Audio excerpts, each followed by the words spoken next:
Hey, so I'm here with Jonathan Tripodi, who's the author of Freedom from Body Memory and the founder of the Body Memory Recall Approach. And we're going to talk about healing past trauma physically and from Jonathan's perspective. And we're going to talk about it spiritually, mentally, and emotionally from my approach. My name's Renee LaVallee McKenna, and I'm a therapist and shamanic healer in my own work in spiritual psychology. So I'm really looking forward to connecting with Jonathan today and looking at these two intersections of how we can heal our body, mind, spirit complex. So why don't you say a little bit more about yourself, Jonathan, if you want to. Thanks for the opportunity to do this interview with you, Renee.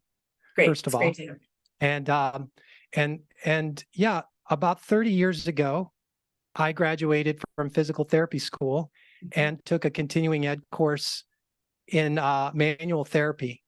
And this particular manual therapy had this this kind of reputation for helping people access memory that was suppressed in their body from the past. So it fascinated me.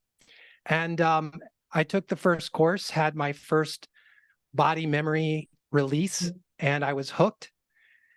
And I decided that was going to be my path in life, is to learn as much as possible about how we store emotion and memory and trauma in our body and how to release it, and to let as many people know about it as I could, because it's not something that's obvious in the mainstream world, that this could underlie your physical and emotional and mental, health, and that there's a path, a very natural path to transforming those conditions.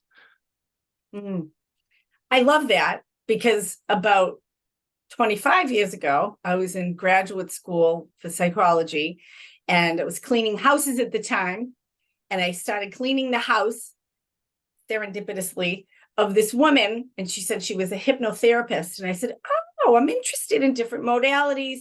I started to do work with her, and she became my teacher for the next 14 years and really introduced me while I was still in graduate school to this work that's the basis of the spiritual psychology work that I do today, which is about how we hold memories and our relationship with ourself in our body, in our psyche, and just using body-centered mindfulness and some kind of ancient techniques, which are basically about body-centered mindfulness and accessing our more intuitive, non-rational, body-centered ways of knowing things through shamanism and some Tibetan Buddhist techniques. Basically, it's light hypnosis or just light meditation, and you can access all of this information, for yourself. And very much like the body heals, and I use that metaphor all the time, because the physical world is absolutely a metaphor for the non-physical world. And that our psyche is always trying to heal itself as well. And just like we might need certain readjustments, like I'm sure that there's, like you said, the manipulation or the manual processes that you do or things that we do with our body. I like to say it's like sometimes we might need to have a bone set or stitches. We have to have things arranged in a different way, and then the body knows how to heal itself. The mind and the psyche know how to heal themselves as well, when we can set up the right configuration and container for that. Yeah. That's really exciting. Absolutely. So I on topic. Oh, I'm sorry. Did you want to? Go ahead. No, go ahead. Lead in? Well, in reference to what you just said, one of the things that I discovered along the way, as you have, is that we're a multidimensional being. So if you only approach one dimension, you may only get partial results. So I've learned through my own experience too, meaning my own personal healing and transformation, that I've had to incorporate many different techniques that relate to different dimensions of myself. Yeah. So when I say dimensions, I mean, like, the physical body is one dimension, the emotional body is another, the mind, the heart, the voice, our intuition, our spirit. these are all separate terms for just different facets of our being. But Mhm. when it comes to suppression, I found the underlying aspect to it is fear. And when we get afraid is when we protect ourselves. Mhm. And so, but once you've suppressed something, it's usually involved, many different dimensions of your being are involved in maintaining that information in a suppressed state. So that's why I think a lot of people, it's important to recognize, because if you just approach your health or healing or transformation from one dimension, you get partial results, which can be frustrating. But to appreciate that you're a multidimensional being, so have a multidimensional approach to your healing. Right. Is No, I helpful. love that. I love that. And it's interesting. I don't use the word suppression so much, although it's totally applicable. When I'll be curious to see what you think about this. When I talk about trauma, and for me, trauma is not an event that happens. It's actually the processing mechanism of staying frozen or suppressing or holding the circumstance, and it doesn't get to move through and process and digest and excrete and give us the nutrients. It just stays stuck like a bowel obstruction, right? And so and for me, that's the trauma, is the stuckness of it. And Yes. usually, at least from an emotional, psychological, or spiritual standpoint, I've really come to see trauma as a 911 response, as an emergency survival response, where people can't focus on dealing with their overwhelm. It's usually some kind of experience that's too much to handle, or it doesn't have a place to put it, or there's not a processing mechanism. And so they have to be able to fight, flee, or hide in the moment. And so it kind of goes into the back room, or like I like to say, it's like a breaker switch flips to protect the house from burning down, right? But with a house, we realize like, oh, the bedroom lights aren't working, and we go and we flip the switch back. But with our psyche, we don't recognize that something's been suppressed or ejected for safekeeping, so that we can continue on. And from my perspective, this is what I'm interested in, to see what your experience is. From my perspective, actually, when we can reintegrate, when we can release, for me, it's about bringing these parts of ourselves that are frozen, often in like psychological time, and bringing them into present time, and out of the trauma. Then there's actually more energy and power available for the person. It's like part of them has been frozen or split off. And then there's actually more vital life energy. Rather than having to re-experience the trauma, they actually have more of themselves available, because now the bedroom lights are back on, if we can use that example, or whatever part of the house, right? So I'm just curious what you think about that. Yeah, I think you've articulated it. I resonate with exactly what you're saying. I'm not quite sure what, so firstly, transformation, there's so many ways to describe it, but the one way that you described it, which I absolutely resonate with, is from freeze to flow. You're making a shift from being in a frozen state where energy is just not moving, to a flow state where it does flow. Yeah. And simply, in a very natural way, your body just is seeking to process and release the energy that was put on hold from your past. Our body really isn't designed to be a warehouse. It's designed to be a channel. We're here to channel life. And when you talk about channeling, it means energy comes in, energy goes out. And that's called vitality. That's called growth. As a result of that flow, you're vital, you're growing, you're evolving.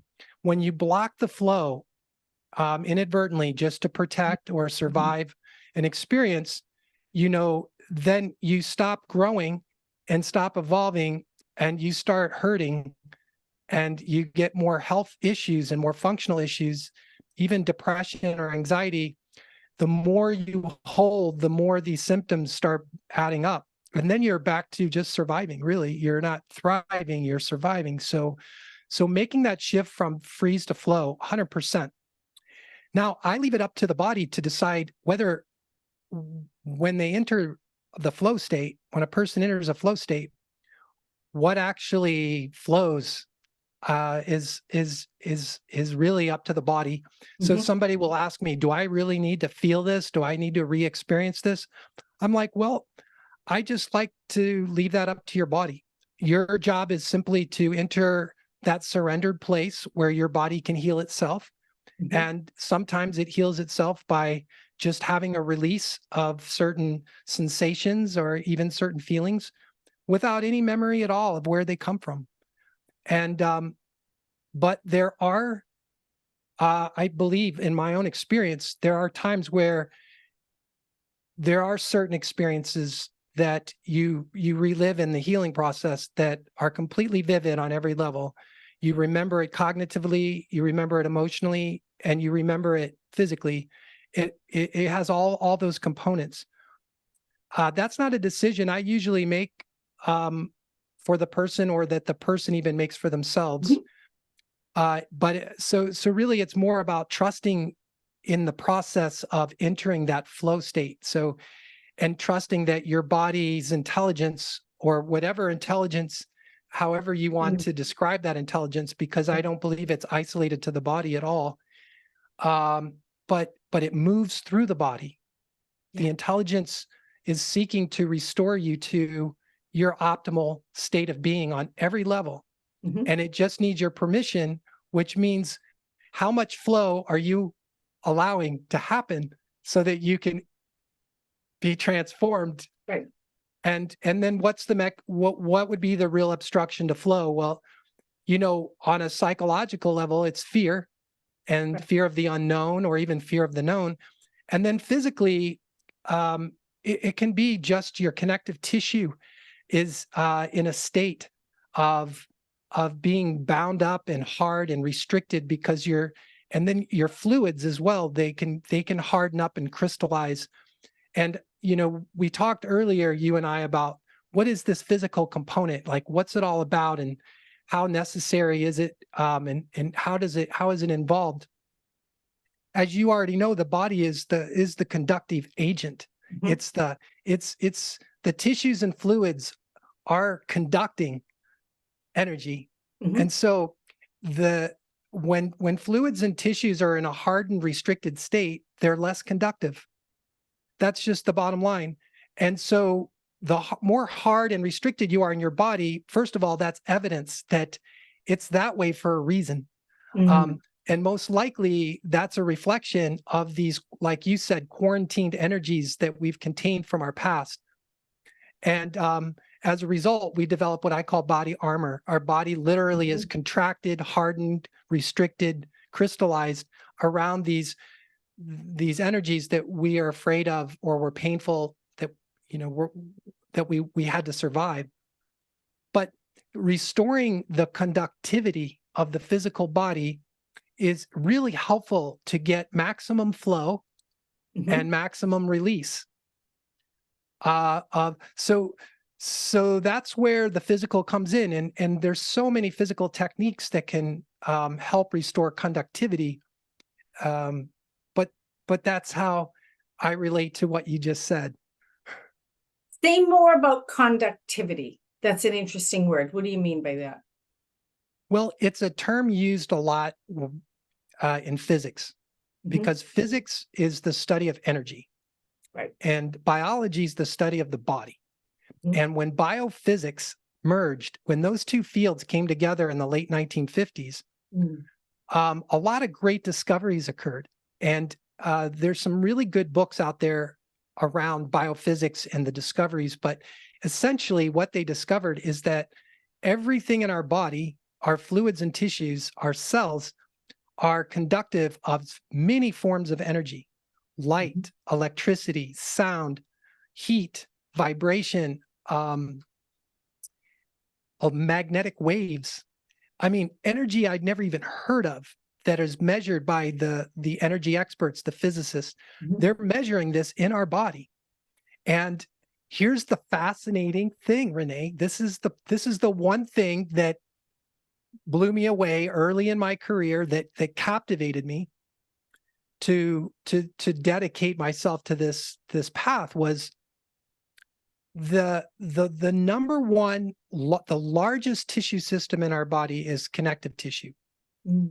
Okay, so the term fascia is a form of connective tissue, but many different structures in our body are made of connective tissue. And what makes connective tissue are two proteins. One is collagen, one is elastin. And if a tissue has these two ingredients, they're considered connective tissue. Okay. So that means bone, cartilage, tendons, ligaments, all the membranes around your organs, the membrane around your spine and your brain, the myofascia in our body that surrounds all our muscles, around our blood vessels, our nerves have a sheath around them made of connective tissue. So literally there's more connective tissue than anything else. Even within the brain and spinal cord, neurons are nerve cells, but guess what? There's more collagen in our brain and spinal cord than there is neurons. So we're saturated with collagen, and we're part of this interconnected network in our body, this collagen network. So back to the term conductivity, science has determined that collagen is the most conductive substance on the planet. Really? Yeah. In fact, technologically, they're trying to reproduce artificially collagen because if they can, it'll change. We'll have supercomputers. We'll have it'll take our technology and our computer technology to a whole other level. But collagen has this amazing capacity to conduct all forms of energy that we know of: light, sound, vibration, heat, magnetic waves, everything. It receives that energy, and then it can convert it to another form. So it can convert light to sound, it can convert sound to heat, and vice versa. So it's like a universal translator as well as a universal conductor of energy. And our bodies are saturated with it, saturated. So the collagen network is now considered the primary communication system in the body, and the nervous system is considered secondary because there's more collagen than there is neurons, even in the brain. Right, because they were all covered with myelin sheaths, so they all have more collagen than they do nerves. That makes sense, right? So when collagen gets into a hardened state, it loses the conductivity and the ability to convert energy. It loses all those properties. And so restoring the conductivity of collagen, and that also includes the fluid inside collagen and the fluid around it. Really, it's the combination of fluid with collagen that gives it the exponential capacity for conductivity. So where we're hard and restricted in our body, we're also dehydrated. And so all of this lends itself to our body's capacity to not transmit energy. But think about this, Renee, this makes sense, right? Let's say I'm having a traumatic experience. The energy of what's happening is passing through my physical body, and I'm basically reacting to it. I'm saying I'm overwhelmed, and without thinking, it's an automatic response. I just, like you say, I dial 911 internally, right? And my protective system, my body's intelligence says, shut down that communication. Right. So this is what happens. When you start to look at what is the chain reaction of events that occurs in the body when you dial 911 and say, shut down communication, you have to look at all the ways in which your body communicates information through the nervous system, through the fluids, through the connective tissue. And those are the three pathways. The fourth pathway would be the cells, because the cells actually are pumping photons of light from our light body into our physical body. So when you look at these 4 pathways of which information is communicated, and then you ask yourself, well, what happens when I dial 911? All 4 of those pathways start being interrupted. Mm-hmm. Your body starts shutting down the flow because you're overwhelmed. What's the byproduct? The byproduct is we survive those experiences, but we're shut down. Mm. And so now we're not feeling the pain or the trauma, but we're also not feeling a lot of things. You know, we're not feeling life as fully as we used to. We're not as happy, as vital, as we're not experiencing love as deeply. Our emotions are a little more shallow, less frequent. And then instead of all feeling life, we're feeling pain because our body is armored up to shut down this communication. And now we're dealing with inflammation, and that's the precursor to pain and disease. Mm. Kind of a situation. So that's where the body comes in. You know, it's included. You know, we want to restore conductivity at some point. So how do you restore the conductivity? Yeah, those are the good big questions. Well, there's many ways. Certainly exercise in all of its forms, Right. whether it's running, aerobics, biking, weight training. These are all ways to help restore conductivity. You know, I was However, just looking, I'm gonna interrupt for a second. There was a really interesting guy, I can't remember who the person was, but they were talking about how our muscle groups and our muscles are like batteries, and also talking about the conductivity of connective tissue, and how one of the ways that the batteries are recharged is with exercise. Interesting. yes. Just it's a different, I had never thought about it that way. Right. It's just a really interesting way to think about exercise. Yeah. Right on. Yeah, I mean, most people think of exercise as, you know, it makes me stronger, it makes my heart better, but they're not thinking in terms of energy, right? Right. But a lot of people do exercise as a way to deal with stress. So they channel the stressful energy out through exercise. So that's one common understanding. However, it's very easy to exercise and not actually get to the release of traumatic or Absolutely. painful or suppressed. So our body has the capacity to selectively hold on and kind of keep frozen, if you will, or suppressed the things that we still are afraid of, and then kind of release around that. So a lot of people, you know, have certain benefits with exercise, but they're like, but I'm still not happy. I still feel depressed. I still feel like my back still hurts, or these ailments continue, and they're better. Then they get chiropractic or acupuncture. You know, they get massaged, which is also a wonderful way to work with your body. Have people go in there in all those little spaces. But it's still very possible to unconsciously, not consciously, hold on to these things that we don't want to let go of or are even unconscious of. And so we end up experiencing, you know, a lot of benefits from these physical interventions, but not always getting to these core memories, what I call body memories. And so, you know, you've experienced that too. You have to almost decide it's your intention to go to those things. Yeah. Yep. No, I absolutely agree with that. I mean, that's, you know, most of the people that I end up working with in spiritual psychology have done a lot of talk therapy. There's a lot of fabulous work that they've done through yoga and meditation, but they still have a lot of anxiety or depression or trauma responses to things, even though, you know, the outside's much better than it was, and they're much more functional.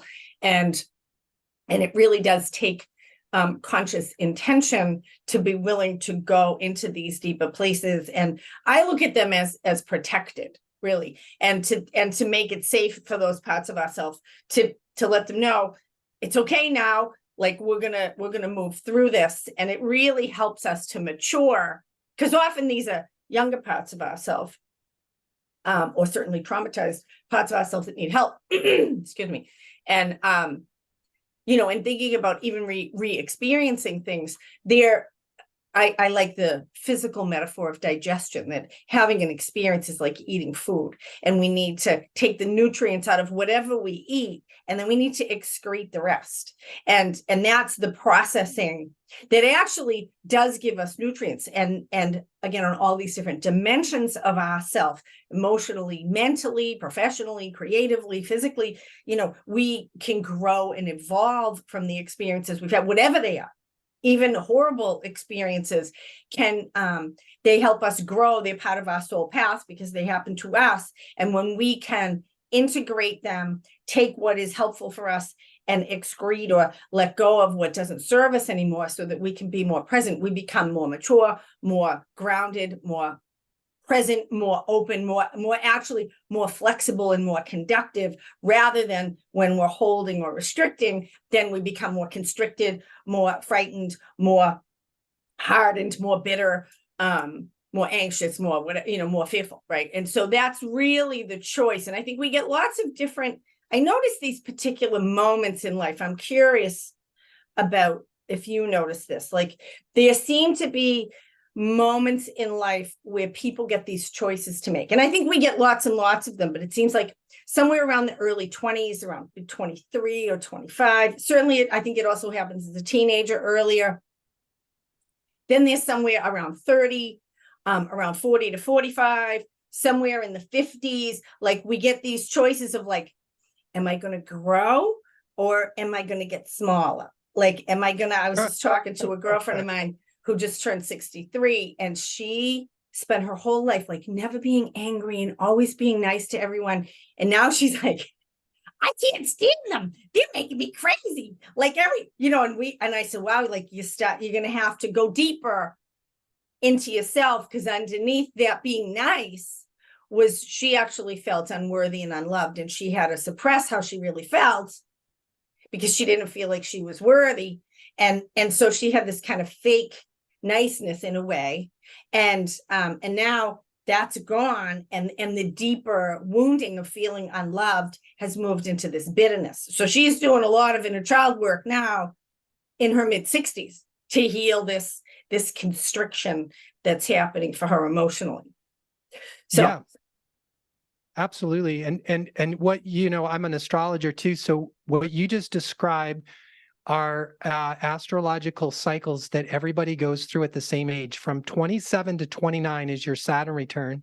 mm-hmm. From 42 to 44 is your Uranus opposition.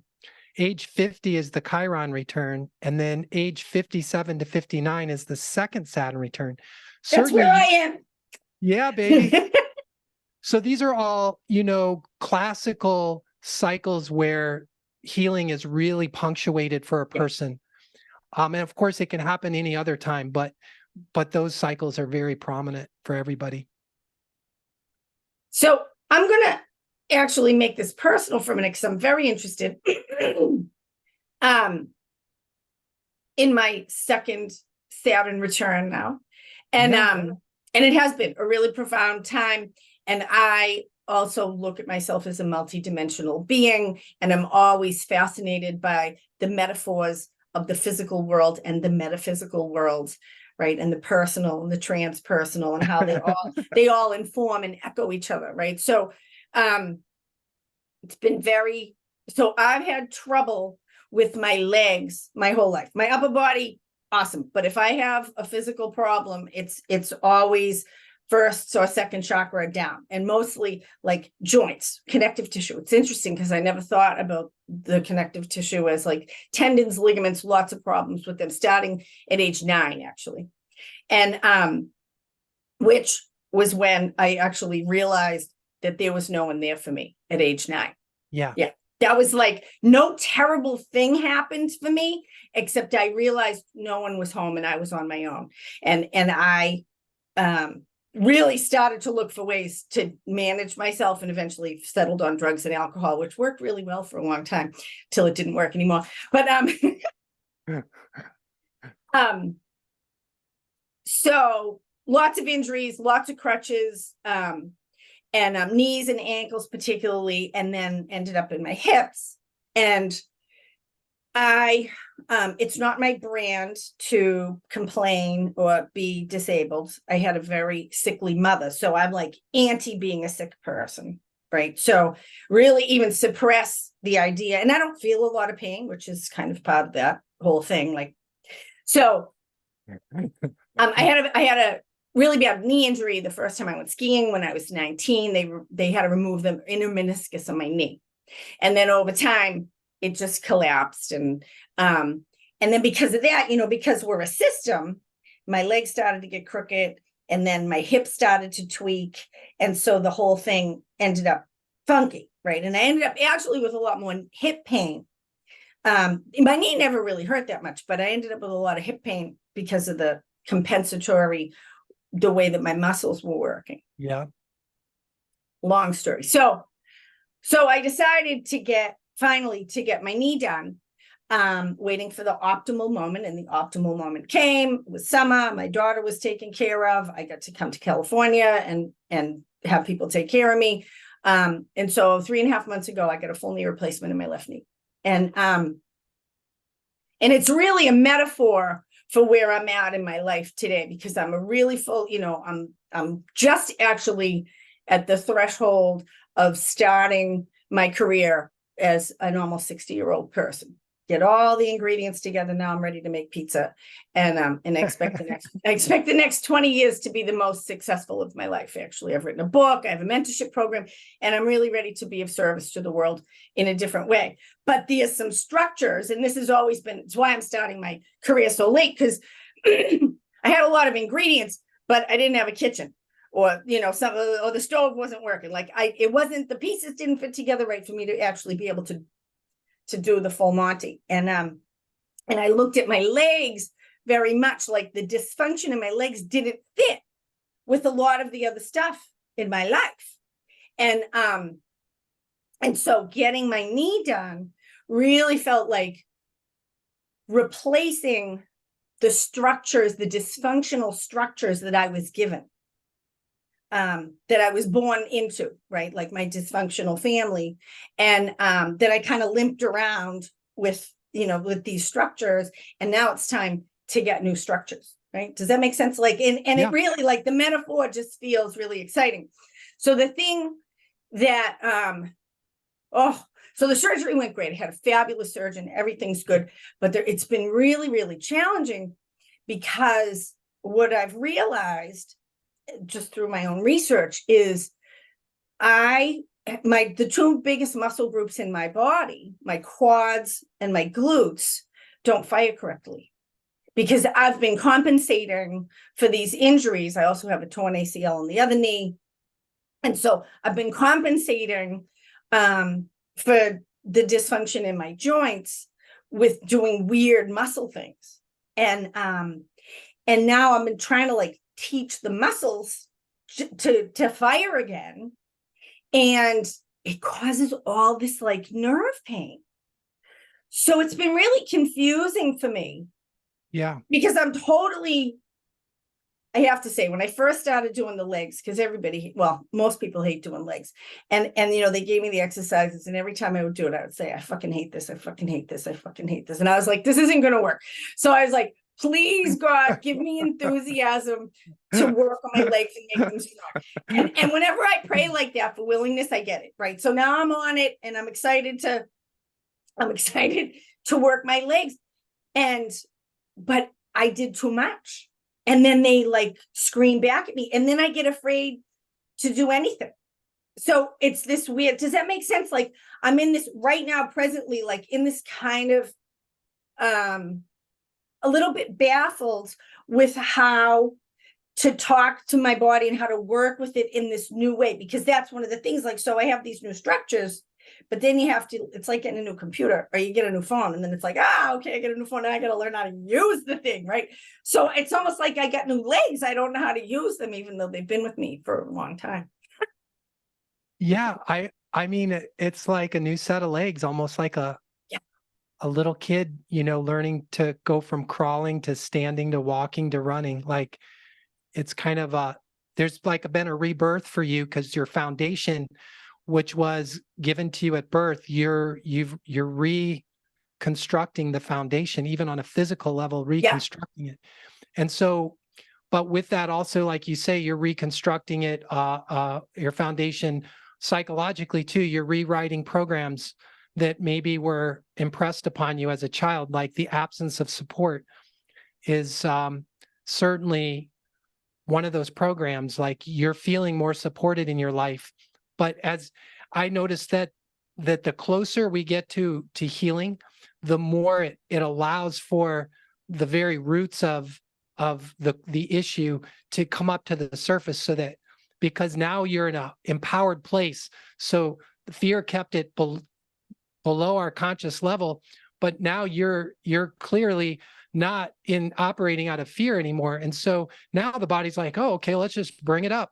So now you're probably getting an opportunity to really be connected with yourself, your legs, your past, your present, your programming in the past, the new programming. You're literally channeling new energy, rewriting the programming in your legs.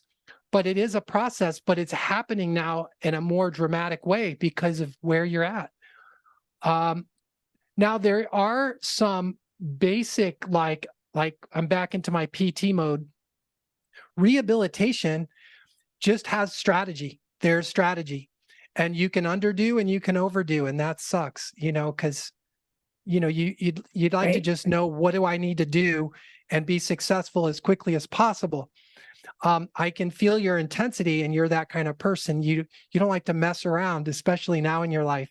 And yet, if you push too hard, if you got to always have that balance between listening to what your body's saying and then telling it what to do, right? It's like listening, telling, responding. So I think that, honestly, where I think you probably have a great opportunity to have tremendous success and not overdo is in the water. And because the buoyancy will take you out of gravity, and your body will be like, oh, okay, I can use my body symmetrically because I don't have the forces of gravity acting on me and triggering these old programs of compensation. Like on land, That's so interesting. Yeah. See, you've got body memories for walking with pain, and so they're habits, and you're trying to break habits. Take gravity out, and your body will be like, oh, this is a completely new environment. I don't need to operate out of programming. I can just walk. And you can walk forward, you can walk backward, start at the deep end, move to the shallow end. That'll introduce gravity slowly, walk up and down stairs in the water like a pool. And even walking backwards. So actually, no, I do walking backwards. I've been walking backwards. I love the knees over toes guy, and walking backwards I've been doing on a treadmill. So walking in the water, walking in the water, actually walking in the water. I'm going to the gym actually after we get off the phone, and they have a shallow pool. I'll go try it. The reason I'm like, is because we talk about the multi-dimensions, and nature is probably the easiest accessible portal to spirituality for me, and certainly for most people. And that's usually where I bring people, because we're all children of nature, and nature is connected with the unified understanding of all things, and is all about healing and evolution and balance, right? So I'm a fire person. I married a fire person. My children are both fire people. We're all Aries and Leos, and I have always been like, fire is just as a matter of fact, I was doing a guided meditation earlier today, and I went into fire, and they were like, no, you got to go into the water. And everything has been about the water for me over the last, there you go, probably 3 or 4 years. And it's so funny because I knew in this second Saturn return, this big change happened. I ended up leaving San Francisco, and I ended up moving to Manhattan. And before I had moved to Manhattan, I kept having these images of a river. And I do believe it's an excellent metaphor. Anyway, like we're all kind of just flowing down a river, and aligning ourselves with the current is aligning ourselves with the life force and our own soul's path. But again, as a not water person, it was a whole new imagery for me. And when I first got to Manhattan, I couldn't believe it. If you've never been there, It's completely, everything is in flow. It's an island surrounded by water. The subways are like water. The streets are like people flowing. I was like, oh, everything's water. And I never get in the water. It's so interesting, except when I go to Hawaii, which is where you are. I love the water in Maui. But okay, so you're the third person who's told me that I should get in the water. And for anybody listening, if you hear something more than once, you should do it. If they have to hear it 3 times, you better do it quick. So that's the universe telling you something, right? That's really interesting. And then the other thing is, do you do foam rolling on your legs? I do. Okay. I do. I have been rolling, yeah. When you roll up and down, or do you also do side to side? I roll up and down with the roller, because side to side is challenging, but I've just been rolling back and forth on the hard floor because I can feel my quad muscles are just like, all my muscles are just like really, really tight. Yeah. And so part of the nerve reaction sounds like there's some entrapment of the nerves and the signals that they're sending, entrapment by restricted fascia. So okay. the foam rolling is helpful for that, or a good myofascial release therapist would be great for your legs.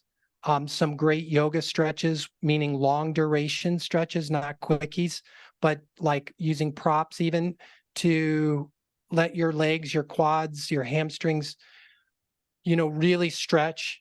Your groin in particular, really let your groin open up, because all that root chakra energy from both the legs interfaces with the pelvis, goes into the sacrum and into your pubic bone through the groin. So all of that, I think fascial work will help to restore conductivity and create more pathways for the neurological energy to process through you and not be so dramatic. Dramatic. Yeah, I'm trying to get away from drama. I used to be a very dramatic person. But it sounds like to me, because you were at age 9 having that awareness, it sounds to me like, there's ancestral programming too, or past life programming.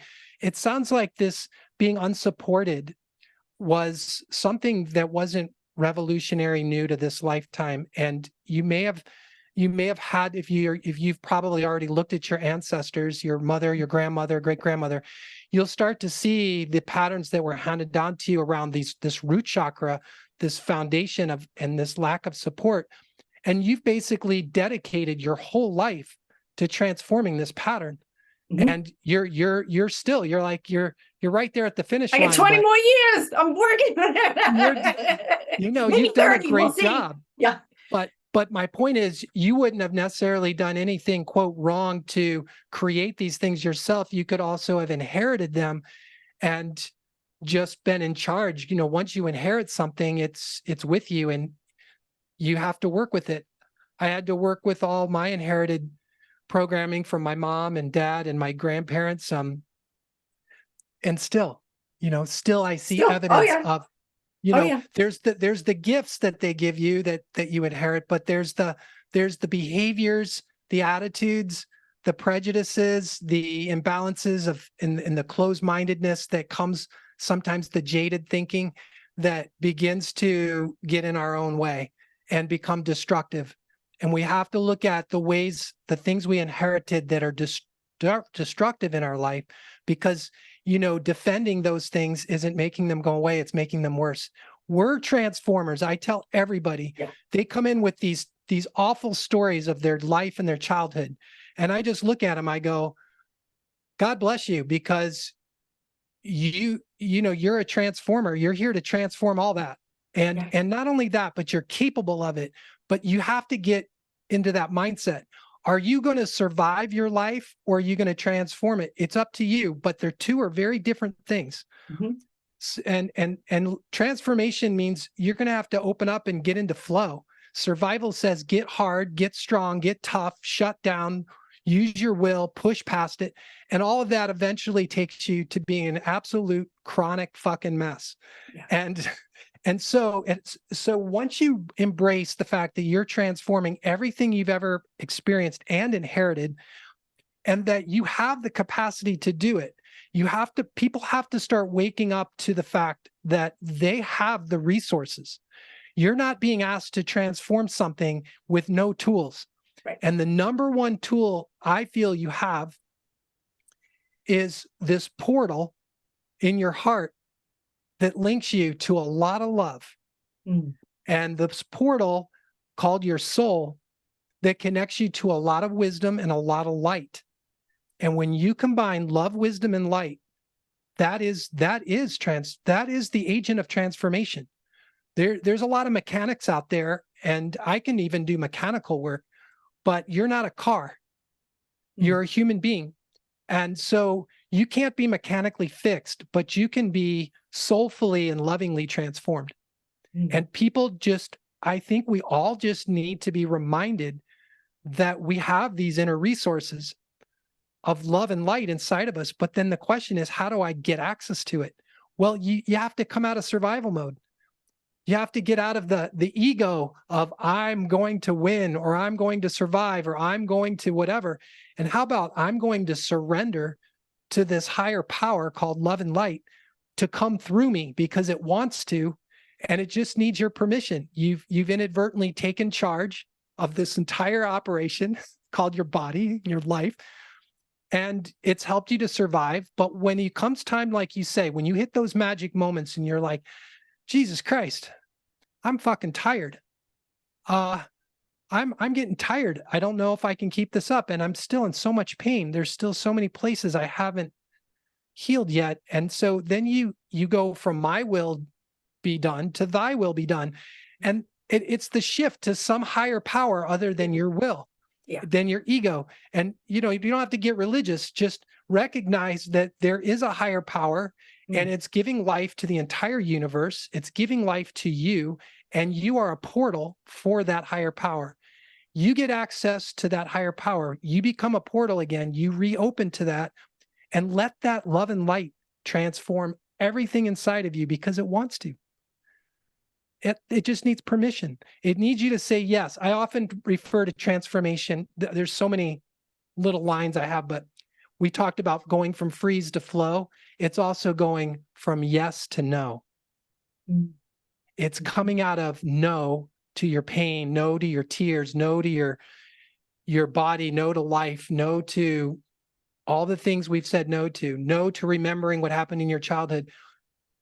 When you say yes, you enter the consciousness of the universe. There's nothing in the universe is reflecting no. I mean, well, it's just... I'm going to say though, so this is where a lot of people get confused though, because of some of their experiences. And I can think about myself too. Like for me, I don't look at the roots of the holding or the storage or whatever the hardening is within myself as fear, although there certainly has been a lot of fear there. Mostly it has been about hopelessness. And that's the thing that I see with a lot of people, is that they don't actually believe that change or transformation or this power that that's the main work that I do, is help to connect people with source. Absolutely. Or the life force. You do it too. We do it in different ways, right? That is always here. And it's right when we're breathing in and breathing out every moment. I'm connected with the larger system in my breath every moment, right? Every the moment. Element of air and water. I know I'm 60% water. Like I'm part of this. I'm part of something bigger than myself. Yes. But we don't realize that. And that sense of separation seems to be the dynamic tension. I don't think it's a design flaw. It's the dynamic tension of the evolution on this plane of existence.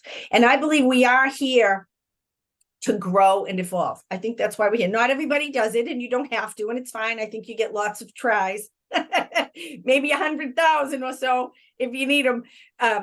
To move back into the unification and that oneness that is available to us. But a lot, really, people don't have hope. They really don't even believe. And that's what a lot of the armoring is about, is that there is no other way. This is the only way. And for me, I'm a student of the 12 steps as well. And I was just talking to someone earlier about, so step 2 in the principle of step 2 is actually the principle of hope.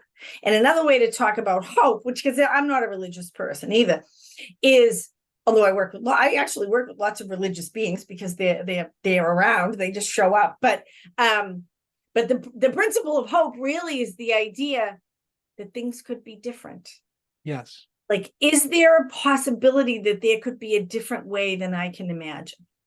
And it's particularly good if it's one I can't imagine, because usually I've already imagined all the things I can imagine, and they're usually not very good, right? Yes. So can I open to the possibility, open-minded, and be willing to move forward in some possibility, or even just into the present, that there's a different way than I can imagine? And that's the opening. Yes. Is just even the barest possibility. And that opening is like, it's like a little hole. You know, I used to have a leak in my house. It was the tiniest little hole, and so much water came through there. Like a littlest hole, you can get a lot of flow. Yep. And then it starts to open up, which is, I'm sure, I'm going to imagine what happens in your work with the body, is that once the release happens, I'm going to imagine that the releases become easier in other parts of the body. Is that true? Yeah, like, it's exactly what you're saying. Like, once a person opens a little and they have an experience and they go, okay, that wasn't too bad. They open a little more. Oh, okay, that was intense, but I feel better. They start to get confidence, as you said, in this letting go process, because surrender in their past meant surrendering to an adversary, surrendering to a threatening situation. And so, the or idea even of surrender of their own power and law. Surrender often means loss to people. It's an disempowerment. The idea of surrendering, which is much more about alignment and being incorporated into something larger, is a very different kind of surrender. It's not about humiliation or disempowerment. It's actually about surrendering this small little cell, and to realize, oh, I'm part of a whole big body. You and I both probably, I mean, transformation sometimes is a sales pitch, because you're right. I have people come to see me and they're not convinced, even when they come here, that anything's going to work. And so I have a sales pitch. And essentially, when I tell them to surrender, when I'm inviting them to surrender, I'm saying to them, I don't want you to surrender to me. It's not about me. And I'm not saying surrender to your mother, your father, your ex-husband, or surrender to anybody who ever hurt you. I'm saying surrender to the love and light that gives you existence. And if you don't know what that is or have it forgotten, I'm going to place my hand on your body where the source of that comes through you and invite you to check it out. And so really, for me, my work is all about an invitation. You can't force people to open. You can't force an experience, but you can invite them. And then I thought, what have you got to lose? If you find out that I'm full of shit, then you're right back where you're at. But I also talk about this moment that you described, which is so beautiful, which is where there's no hope, and there's a lot of fear, and there's a lot of pain, and they're all closed up. And it's that initial opening. I call it a leap of faith, because no matter how many books you read and how many teachers you come across who tell you, if you open, you're going to be great. It's going to be awesome. You'll be fine. You'll be amazing. No matter how much people talk you up about opening up, when you actually are on the threshold of doing that for the first time, or doing it for the first time in a bigger way, there's fear. There's no way around it.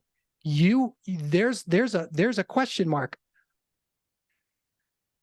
Transformation is a risk. And what are you risking?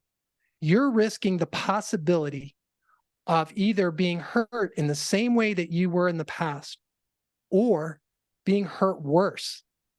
That's the risk. And I don't deny anybody that thought. Like, I get it.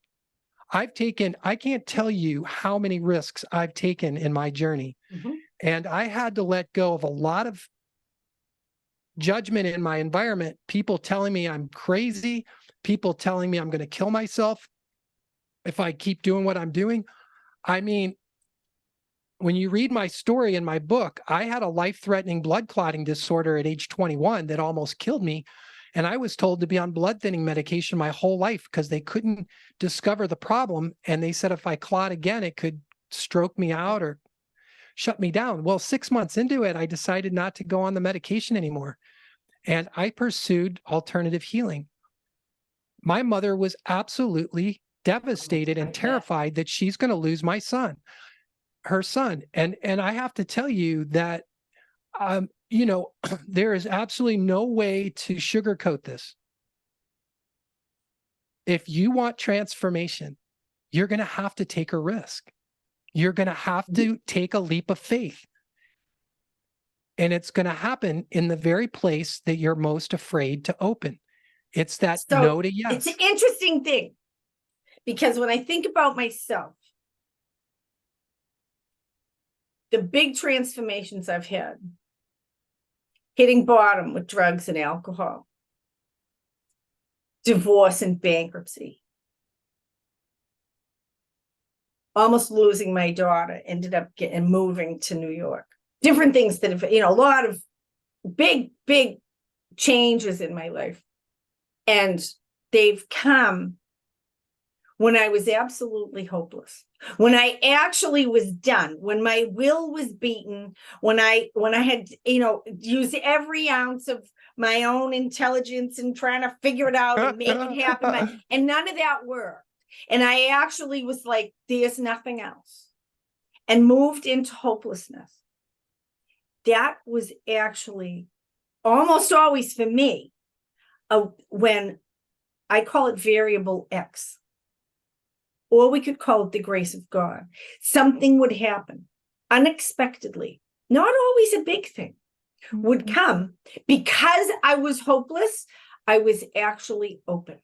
My will was defeated, and I was open to that place of maybe there's something else. And then it would come. Like, yes. Are you kidding? And often it was not the thing that I thought. It was like the thing that I was the most, unfortunately, bad news, folks, spoiler alert, it was often the thing I was most afraid of. That was the thing that actually healed me. And there you go. But that's my particular path anyway. And so for me, I mean, the leap usually for me is more of a shove. I tend to get shoved. Okay. And then I have to walk through the fears that come up once I'm on the other side. But that opening, that grace, that change, for me has rarely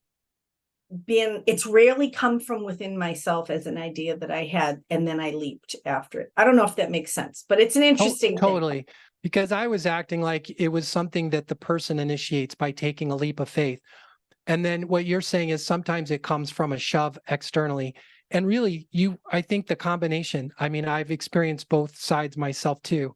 I've been smacked, by hard events in my life too. It comes through both, but it's nice when you can choose. It's easier when you say, look, I'm into choosing now. Yeah, please don't hit me with the hammer. Just point me in the right direction.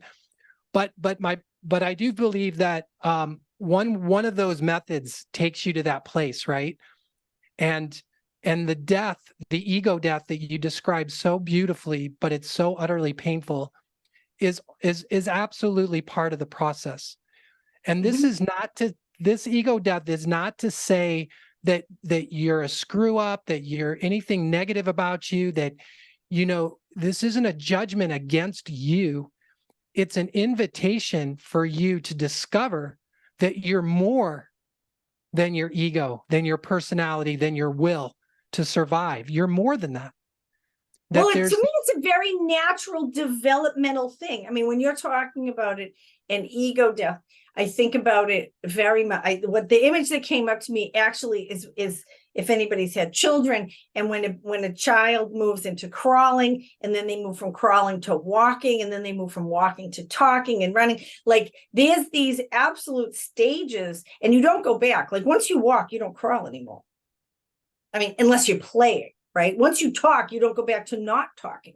So there's evolution, and we're in this evolutionary machine where things are getting more complex, and we can't uncomplexify ourselves. So for me, the ego death is actually like a snake shedding its skin so it can be bigger. And if we're attached to the old skin because we're afraid there's not going to be another skin, then we're not going to be able to grow in this natural progression of evolution that we're all on.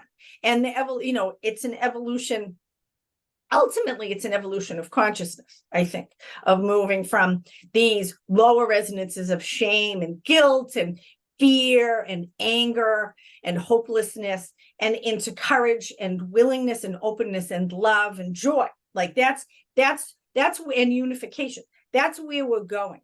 And I know for myself that the pockets, we all have pockets.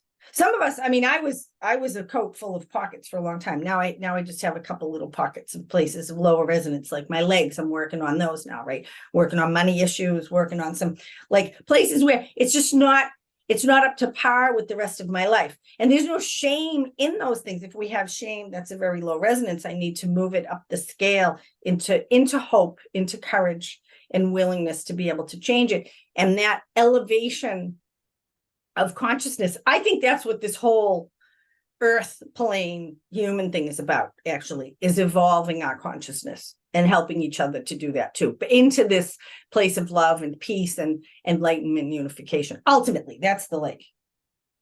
Yeah, I totally relate to what you said. And the path to me is twofold. One is what you described, which is the assertive path. I need to shift my consciousness. I need to do this. I need to do that. It's the courage, the commitment, the passion to assert yourself in alignment with your highest ideals. Mm-hmm. Then the other path, which is equally important, is the path of surrender.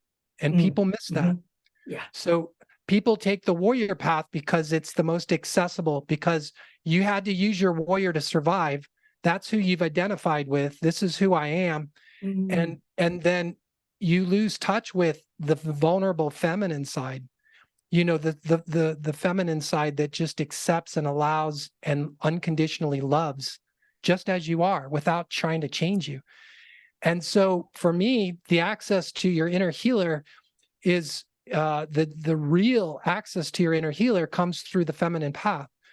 The assertive path, to me, in my experience, is in service to the feminine. So how it would work would be you enter a completely receptive state where you're informed by your higher self as to how to move through life. And then your warrior self, your male side, says, okay, I'll do that. Thanks for the guidance. I'll take it from here and I will assert on according to that guidance. The challenge is when you're not getting guidance and you're asserting based on your idea of what you think you should do or how you should do it. You're operating from ego, which, you might have, some successes with that, but there's not as much power in it when something greater than yourself informs you. So to me, it's the marriage of the two. Yeah. And there's a real beautiful painting of a medieval setting where this knight who's in chainmail in his uniform, has his sword, and he's walking up these cement stairs, and there's the queen standing at the top, and he's kneeling. The queen has the sword and puts it on his shoulder. When I was making this, when this message was first kind of instilled to me, I was very much masculine, warrior, my way through life. And I was doing a lot of healing, and I saw this, and I suddenly just broke down and cried, and I realized, like, the higher power, like, as strong as I am, I need to start listening more. I need to quiet my mind. I need to open my heart. I need to start trusting in this guidance that comes not from my intellect and not from my ideas and of what should be or shouldn't be, but is being informed from a higher place. It was a big transition. And so when I work with people, I look at them and I see how much they're operating from their feminine and how much from their masculine. You know, I just love this conversation because I feel like what you just described is the essence of the cutting edge of our development as a species right now, is the movement and into receptivity. Everybody sucks at receiving. Everybody. It's my experience. And vulnerability and all of the feminine, which don't have anything to do with genitals or gender, right? We're talking about energetic. It's the breathing out is the masculine and the breathing in is the feminine, like to be able to receive. And they have to be together. If we're only breathing out, then eventually we're going to suffocate because we don't have any oxygen, right? We have to be able to breathe in. And so, no, I just love that. It's very helpful for me, even as I think about this issue with my legs, because I've, like you very aptly described, have gone into this and the medical world is very masculine and they're like, do these exercises, do 20 of them 3 times a day, or, a lot. And then I was like, I can't walk now. So, and confused, and then I'm in bed for a couple of days and that's too far. To get into this receptive place, in a place that I'm not familiar with doing it, which is in my body. I'm very receptive psychically and emotionally. I've done a lot, tons and tons of work to become vulnerable. I'm, a student of the goddess and I have all, and yet it's one of those pockets, it's one of the dimensions where being receptive, there's still hopelessness. I can feel it. Intellectually, I have all this information and I even have experience in other dimensions of my life, but there's a hopelessness and a fear of like, oh, if I really stop doing the warrior thing, then I'll die. Or then I'm going to become a cripple. And then, if I don't use my will, then I'm fucked, basically. Right. And I can feel that as you're talking about it like that. Thank you so much, because that's been the thing I've worked with over and over again. And again, I think it is everybody talks about the feminine rising, and there's a lot of different ways to work on it, because I think on a very deep epigenetic level, like we all feel this call to grow into, I don't think the whole masculine thing that we've just done for the last couple thousand years, I think it's all been important, right? It has been important to create these structures, but now we get a house and nobody's home. We got to make it into a home, which is what the feminine does, right? And so I just love how you described all that. That was just absolutely stunning, and I think instructive for all of us on all these different levels of the balance and where we're called right now. Thank you so much for that. That was well, thank you for your affirmation on that. And it comes right back to the body memory thing. The invitation to feel something is the invitation to receive it, not reject it. And the invitation to accept it unconditionally. It's the invitation to move into not your head, which has all these attitudes against something, and move into your heart where your love's not conditional anymore. Like where you start to access your unconditional love nature. And once that happens, everything starts getting better, because every part of you that's hurting is usually deficient in the energy of love. It's missing. It needs love. It's in the absence of love that it hurts, whether it's physical or emotional or on any level. So that journey to the feminine can start right there with the heart, and beginning to bridge your heart to your knee or to any part of you, your inner child. Bridge it. It's not about making it better in your head, because like you just said, which was awesome, that we can get all very clear in our head, but in our body, there's something else going on. And so the split between mind and body can easily occur, and you can be convinced that in your head that you've come to terms with it, but in your body. So in the body, it's about the heart, not the mind. The heart, the I just love love. it. Yeah. I love that. It's and that's where the leap of faith comes in, and that's where the inspiration comes in, because you and I, what we do for other people is we understand that this is a scary leap into the heart, and we create that safe space. We provide this. If you do this, you won't have to do it alone. Right. There will be somebody in this moment right here with you to take that leap, and it will be there on the other side when you do that. And I found that that is a service that, there's no substitute for it. There's so much we can do on our own. But these absolutely terrifying leaps into our heart and into our body, it's helpful to have somebody who's absolutely can hold the space, be confident, be loving, be present with you, bring their energy, their life force to you so that you don't have to do it alone. Let's face it, we've had to survive alone. Everybody always says that. Well, I had to do this alone. I had to do that alone. Nobody did it for me. Well, here in transformation land, you don't have to do everything on by yourself too. You can let somebody else bring their energy to you and help you make that leap into being receptive and in your heart. And I would not be where I'm at today without people like you and all these other healers who are just really everyday people, but they're people who discovered through their own healing that how important this leap is. And they're like, I just want to dedicate myself to helping others make that shift.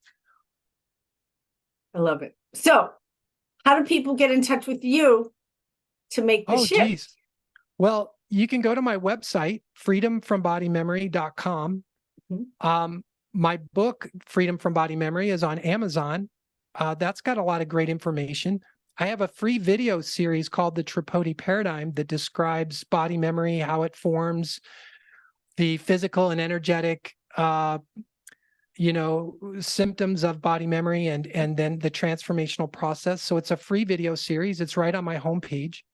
And then I also offer private healing intensives here in Maui, where I work with people twice a day for 3, 5, 7 days.